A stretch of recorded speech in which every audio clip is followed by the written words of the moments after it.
Hello दोस्तों, राधे राधे सभी को। आज की जो हमारी कहानी है वह बहुत ही प्रेरणादायक है। धीरज नाम का एक लड़का था। वह पढ़ने में काफ़ी अच्छा विद्यार्थी था। उसने देश के सबसे अच्छे इंजीनियरिंग कॉलेज से इंजीनियरिंग की थी। उसका प्लेसमेंट भी अच्छी कंपनी में हुआ। उसके आस पड़ोस के लोगों ने कहना शुरू कर दिया था कि चूंकि धीरज बहुत ही अच्छा है पढ़ने में, तो उसे आईएएस परीक्षा की तैयारी करनी चाहिए। माता पिता का भी यही मन था। यह सब सुन सुनकर धीरज अपने जीवन में दबाव महसूस करने लगा। एक दिन उसने सोचा कि मैं यह नौकरी छोड़कर आईएएस परीक्षा की तैयारी करता हूँ, और उसने ऐसा ही किया। कई वर्ष बीत गए परंतु वह आईएएस परीक्षा में उत्तीर्ण नहीं हो पाया। अब उसके सारे प्रयास असफल हो चुके थे और वह अब इस परीक्षा में बैठने के लिए अयोग्य हो चुका था, क्योंकि उसकी आयु 32 वर्ष की हो चुकी थी। अब ना तो वह इंजीनियरिंग में वापस जाना चाहता था और ना ही उसका मन किसी और सेवा की परीक्षा में या नौकरी करने में लग रहा था।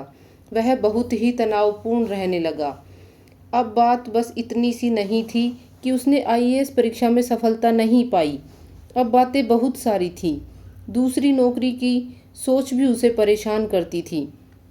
अपनी असफलता को वह स्वीकार नहीं कर पा रहा था। जो लोग पहले यह कहते थे कि धीरज, तुम पढ़ने में बड़े अच्छे हो, तुम्हें प्रशासनिक सेवा की तैयारी करनी चाहिए, आज वही कहते थे कि बाप के पैसों पर खाता है, पैसे नहीं कमाता, माँ बाप का राशन खाता है, नौकरी नहीं लगी है, शादी भी नहीं हुई है, और अब इससे शादी भी कौन करेगा। शादी के लिए इसकी उम्र भी ज़्यादा हो गई है, और जब नौकरी ही नहीं तो फिर शादी कैसी। माता पिता भी उसकी असफलता से तनावपूर्ण रहने लगे थे। उनका व्यवहार भी अपने बेटे के तरफ अच्छा नहीं था। वो ऐसा जानबूझकर नहीं करते थे। उन्हें भी समाज के लोग जो सुनाते थे उससे वे लोग विचलित हो जाते थे, और इसका असर उनके व्यवहार में दिखता था।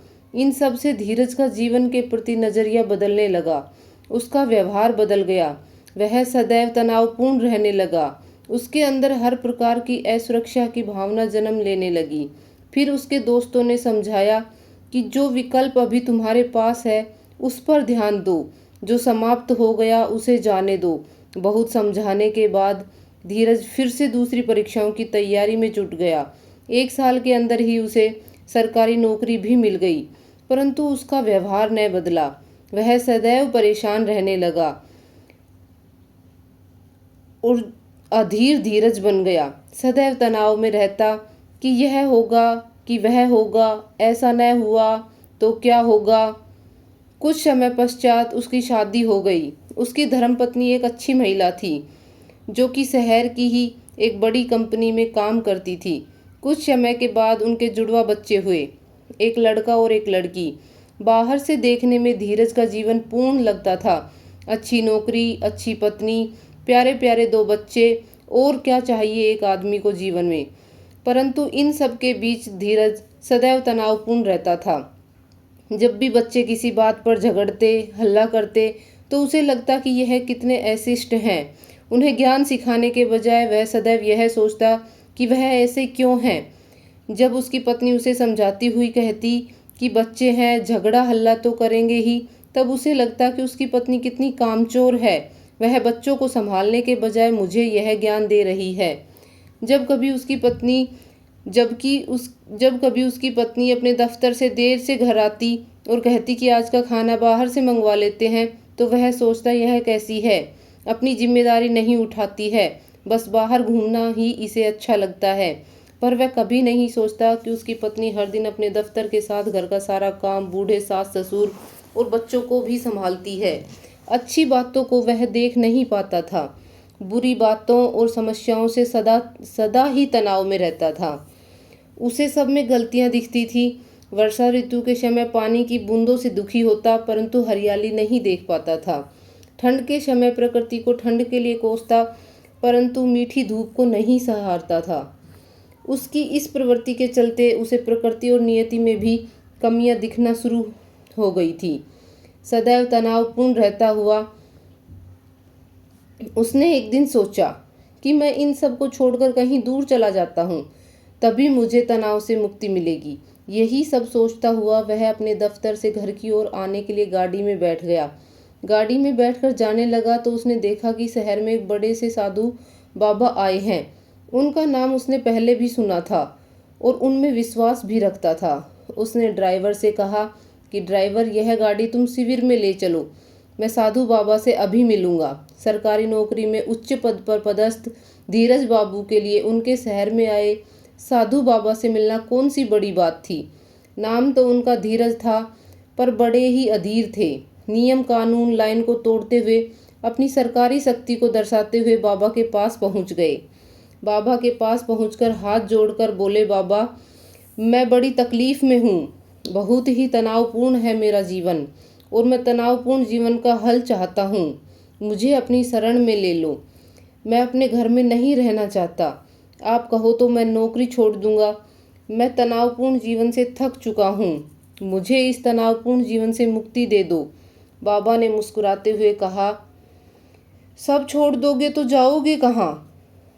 धीरज कहने लगा, बाबा, आपका तो इतना बड़ा आश्रम है, मुझे वहीं पर रख लो। साधु बाबा ने मुस्कुराते हुए कहा, वह सब तो ठीक है, परंतु जिस चीज को तुम छोड़कर जाना चाहते हो उसे साथ लेकर नहीं जा सकते।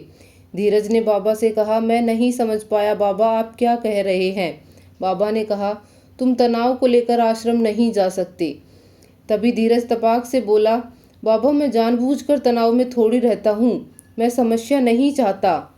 मैं नहीं चाहता कि मुझे तकलीफ हो, कष्ट हो, मैं बार बार इन बातों को सोचूं। मैं नहीं चाहता कि मुझे तनाव हो, परंतु अब ईश्वर ने मेरे जीवन में इतना तनाव लिख ही दिया है कि मैं इससे हार चुका हूँ। मुझे अब इस तनावपूर्ण जीवन का हल नहीं मिल रहा। बाबा ने पूछा, बेटा, क्या केवल तुम्हारे ही जीवन में तनाव है? फिर थोड़ा रुककर उससे कहा, मैं तुम्हें एक कार्य देता हूँ, तुम घर जाने से पहले यह कार्य कर लो। धीरज को बाबा में आस्था तो थी ही, तो उसने हाथ जोड़कर बोला, जी बाबा, बोलिए। तो साधु बाबा कहते हैं, सामने मेला लगा है, तुम उस मेले में जाओ और वहाँ से कुछ ऐसे लोगों को पकड़ कर लाओ जिनके जीवन में तनाव नहीं है, और सुनो, कम से कम एक को जरूर लेकर आना। धीरज ने हामी में सिर हिलाते हुए बोला, जी बाबा, ठीक है, और चला गया। मेले में जाकर उसने बहुत सारे लोगों से पूछा कि उनके जीवन में तनाव है या नहीं है, परंतु वह यह देख आश्चर्यचकित हुआ कि किसी ने भी नहीं कहा कि मेरे जीवन में तनाव नहीं है। सब अपनी तकलीफ को बढ़ा चढ़ाकर सुनाने लगे। तब उसने लोगों से पूछा, क्या कोई ऐसा नहीं जिसके पास कोई तनाव न हो? लोगों ने कहा, है ना, पागल को तनाव नहीं होता है, शराबी को तनाव नहीं होता, बच्चों और बूढ़ों को तनाव नहीं होता।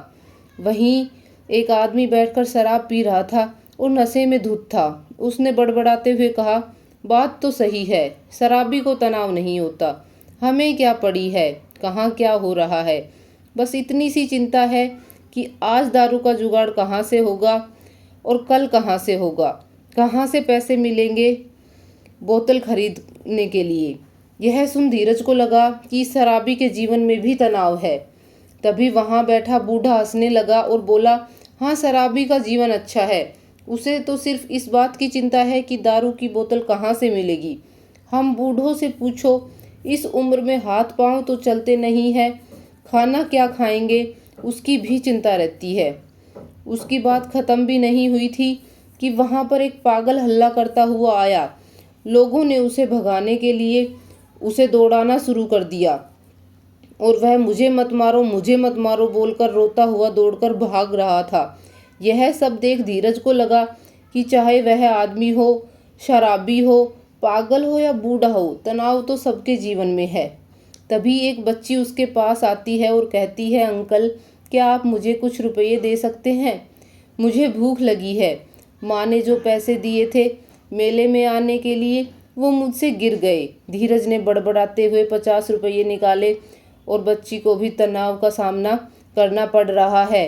इस बच्ची को भूख लगी है और पैसे नहीं है। बच्ची ने रुपए लेते हुए कहा, क्या अंकल, इसको तनाव थोड़े ना कहते हैं, यह तो भूख की समस्या है। बच्ची की इस बात से धीरज की अकल ठिकाने आ गई। वह दौड़ा भागा साधु बाबा के पास पहुंचता है और उनके चरणों में गिर जाता है।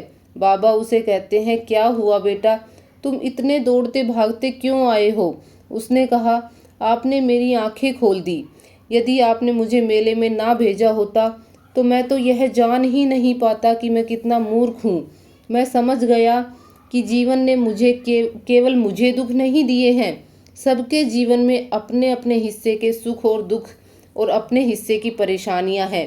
चाहे बूढ़ा हो, चाहे पागल हो, चाहे अपाहिज हो, चाहे सामर्थ्यवान हो, चाहे बच्चा हो या चाहे जवान हो, सबके जीवन में अपने अपने हिस्से की दुख और परेशानियां हैं।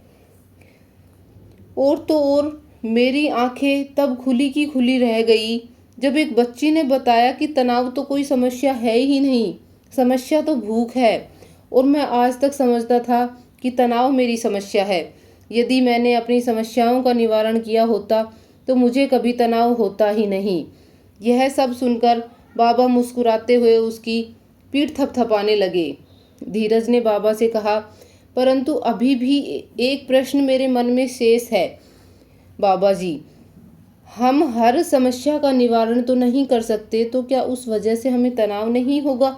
बाबा बोले, इतनी बात समझ गए हो तुम तो यह भी समझ लो, पुत्र की समस्या केवल लंबित या अपूर्ण कार्य या मंशा ही नहीं होती। कभी कभी जब परिस्थिति और मन की स्थिति में भेद हो तब वह भी समस्या है। कभी तो समाधान समस्या का निवारण है और कभी कभी मात्र स्थिति परिस्थिति को स्वीकार लेना भी अपने आप में निवारण है। बाबा की बातें सुन जीवन में तनाव से मुक्ति का ज्ञान पाकर धीरज अपने घर पर चला गया। आज उसने यह जान लिया था कि तनाव उसके अंदर है। तनाव कोई समस्या नहीं है। समस्या आने पर तनाव में नहीं आना चाहिए, यह एक मनोस्थिति है, अपितु उसका समाधान करना चाहिए। यदि मनसा के विरुद्ध कुछ घटित हो रहा है तब तनाव उत्पन्न होता है। इसलिए मनुष्य को चाहिए कि अपनी समस्याओं का निवारण करे और विपरीत परिस्थिति में धैर्य रखते हुए परिस्थिति के अनुकूल चले। दुनिया में कोई भी ऐसा मनुष्य नहीं है जिसके जीवन में समस्याएं ना हों, परंतु उन समस्याओं की वजह से तनाव में रहना है या नहीं रहना है, यह मनुष्य का अपना चुनाव है। अपने जीवन में सतर्कता से चुनाव करें। तो दोस्तों, ये थी आज की हमारी कहानी। आई होप आपको अच्छी लगी होगी। अगर आपको अच्छी लगी तो प्लीज़ वीडियो को लाइक करें और चैनल को ज़रूर से सब्सक्राइब करें। थैंक यू सो मच दोस्तों। राधे राधे।